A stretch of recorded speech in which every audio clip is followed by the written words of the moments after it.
Ration নিয়ে নতুন নিয়ম চালু হলো। এই কাজ না করলে কিন্তু বিনামূল্যে আর কেউ রেশন পাবে না। ঠিক আছে, কী কাজ তোমাদেরকে করতে হবে সেটা আমি ভিডিওর শেষে বলে দেবো। ঠিক আছে, আর ভিডিওটা তোমরা কিন্তু অবশ্যই আহ, টেনে টেনে দেখবে না, টেনে টেনে দেখলে কিন্তু কিছুই বুঝতে পারবে না। ঠিক আছে, নিয়ম করা করলেও লাভ হলো কিন্তু গ্রাহকদের। কী লাভ হলো গ্রাহকদের সব কিছু বলবো এই ভিডিওতে। দেখতে পাচ্ছ এখানে বন্ধুরা, পশ্চিমবঙ্গের রেশন কার্ড নিয়ে নতুন নিয়ম চালু হলো। এই কাজ না করলে কিন্তু বিনামূল্যে রেশন আর পাওয়া যাবে না। ঠিক আছে, কী কাজ করতে হবে সেটা একটু দেখে নাও। আর হ্যাঁ, তোমাদের কাছে একটাই অনুরোধ, অবশ্যই কিন্তু চ্যানেলটা সাবস্ক্রাইব করে রাখবে। এটা আমি নতুন চ্যানেল খুলছি, তো তোমাদের সাপোর্ট, তোমাদের সাহায্য কিন্তু অত্যন্ত প্রয়োজন।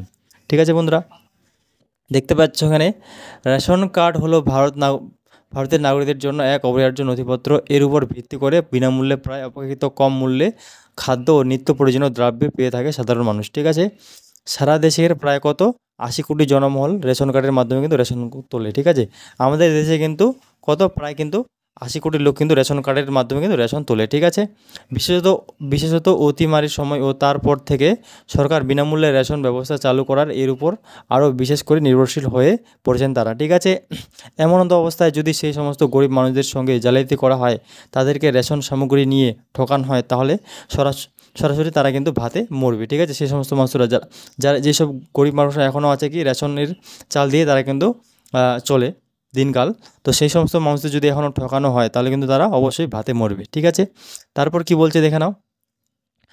Important instruction for ration card holder. ঠিক আছে, রেশন নিয়ে এর আগেও বহুবার এই রকম একাধিক অভিযোগ শোনা গেছে বিভিন্ন ডিলারের বিরুদ্ধে। তার প্রতিবাদ করেছেন বহু মানুষ। এমনকি এই নিয়ে সরকার সতর্কমূলক ব্যবস্থা নিয়েছে। এবার ডিলারদের চুরি আটকাতে সাধারণ মানুষকে যোগ্য সুবিধা দেওয়ার জন্য রেশন নিয়ে আরও বড় পদক্ষেপ নিল কেন্দ্র সরকার। ঠিক আছে, যার ফলে মাঠে মারা পড়লেন ডিলাররা কিন্তু এবার মাঠে মারা পড়লেন। ঠিক আছে, কী নিয়ম শুরু করলো সেটা একটু দেখে নাও।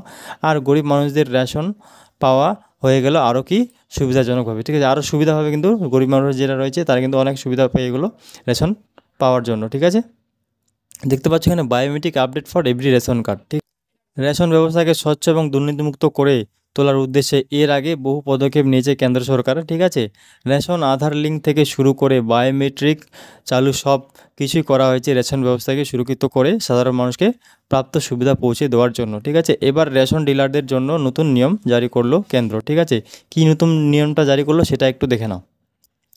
রেশন দোকানগুলিতে রেশন বণ্টনের সময় সকল ডিলারকে ইপিওএস মেশিন ব্যবহার করতে হবে। ইতিমধ্যেই ইপিওএস মেশিন অনেকেই রেশন দোকানে কিন্তু ব্যবহার করছে। ঠিক আছে, এটা কিন্তু একটা রসিদ কাটার মেশিন। ঠিক আছে, কিন্তু সমস্ত ডিলার এখনও এই পদ্ধতি অবলম্বন করেনি বলে খবর পেয়েছেন কেন্দ্র।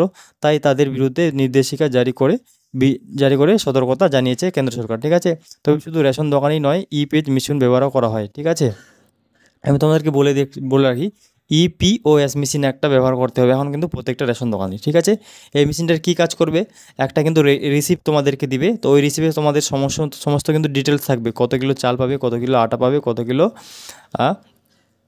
চিনি পাবে। ঠিক আছে, ওখানে কিন্তু সব কিছু লেখা থাকবে, ওটা দেখেই কিন্তু তোমরা রেশন নিতে পারবে। ঠিক আছে, এটা কিন্তু আর তাও আবার এর মধ্যে আবার কিছু কিছু ডিলার আছে তাও কিন্তু কি চুরি করে। কীভাবে চুরি করে, যে লেখা থাকবে যদি তোমাদের রিসিপে লেখা থাকে 14 কেজি, তাহলে দিবে কত 13 কেজি, 1 কেজি করে কিন্তু কম দিয়ে দেয়। অনেকেই এখনও কিন্তু এমন রেশন দোকান আছে, তারা কিন্তু প্রতিবাদ এখনও জানায় না, অবশ্যই কিন্তু প্রতিবাদ জানাবে। ঠিক আছে, আমাদের এদিকে এরকম কিন্তু হয়, সেই জন্য কিন্তু আমি এই কথাটা তোমাদের সাথে শেয়ার করলাম, দেখে নাও। সেই সঙ্গে উপভোক্তাদের মধ্যে রেশন বণ্টনের রিপোর্টও সরকারের কাছে জমা করার অর্ডার দেওয়া হয়েছে কেন্দ্র মারফত। ঠিক আছে, বর্তমানে 30শে জুন 2024 পর্যন্ত সময় দেওয়া হয়েছে ডিলারদের এই রিপোর্ট জমা করার জন্য। ঠিক আছে, আর এই নতুন নিয়মের ফলে আগামী দিনে কতটা সুবিধা হতে চলেছে সকলের সেই সম্পর্কে আগে আলোচনা করে নেওয়া হলো। ঠিক আছে, তারপর কি বলছে এখানে একটু দেখে নাও। Ration card benefit. ঠিক আছে, রেশন কার্ডে কী কী বেনিফিট থাকে সেটা একটু দেখে নাও। রেশন ব্যবস্থা দেশের গরিব দুঃখী মানুষদের জন্যই তৈরি। ঠিক আছে, সেই রেশন দ্রব্যের ওপর ভিত্তি করেই তাদের পেট চলে। ঠিক আছে, তাই গরিবের রেশন নিয়ে যদি অসাধু ব্যক্তিরা জালিয়াতি করেন তা মোটেই কিন্তু এটা কিন্তু মেনে নেওয়া যাবে না। ঠিক আছে, তোমাদের ওদিকে যদি এরকম জালিয়াতি হয় অবশ্যই কিন্তু কমপ্লেন করবে। কমপ্লেন কীভাবে করবে, তোমরা কিন্তু যে রেশন কার্ডের যে অফিসিয়াল ওয়েবসাইট রয়েছে সেখান থেকে কিন্তু কমপ্লেন করা যায়। ঠিক আছে, এই কারণে আগে অনেকবার করা হয়েছে সরকার। ঠিক আছে, অনেক করা হয়েছে সরকার, আর এবারেও এই ব্যবস্থা চালু হলো। ইপিএসি ও মেশিন বিল তৈরির কারণে আর ওজনে মারার সুযোগ পাবেন না ডিলাররা। ঠিক আছে, এখানে কিন্তু সব কিছু দেওয়াই থাকবে, কত কিলো চাল কত কিলো চাল।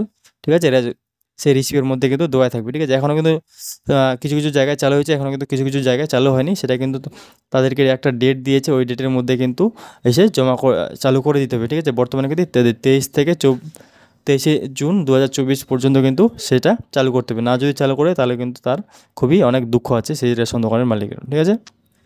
তারপর দেখে নাও, এছাড়া বিভিন্ন উপভোক্তার মধ্যে রেশন বন্টনের রিপোর্ট দ্বারা বোঝা যাবে কোন রেশন দোকানে রেশন দ্রব্য কারচুপি হয়েছে। একথায় কি এর মাধ্যমে ডিলারের সাহায্য করলো কেন্দ্র সরকার, ঠিক আছে। আর সুবিধার পথ প্রাপ্ত হলো কে, সাধারণ মানুষ এবং গরিব মানুষরা কিন্তু এটা অনেক সুবিধাজনক হয়েছে, ঠিক আছে। ফিঙ্গারপ্রিন্টের মাধ্যমে সে রেশন পাওয়ার জন্য আর কি ফিঙ্গারপ্রিন্ট আর কি রসিদ পাওয়ার জন্য, ঠিক আছে। এই এই নিয়ম সম্পর্কে আপনাদের মতে অবশ্যই কিন্তু আপনাদের কি মতামত রয়েছে অবশ্যই কিন্তু নিচে কমেন্ট করে জানাবে, ঠিক আছে। সঙ্গে থাকুন এবং আরও এরকম খবর পেতে অবশ্যই কিন্তু আমার চ্যানেলটা সাবস্ক্রাইব করে রাখবে, ঠিক আছে। তো আজকের প্রতিবেদনটা তোমাদের কেমন লাগলো অবশ্যই কমেন্ট করে জানাবে। আর হ্যাঁ, অবশ্যই কিন্তু চ্যানেলটা সাবস্ক্রাইব করে রাখবে। ধন্যবাদ।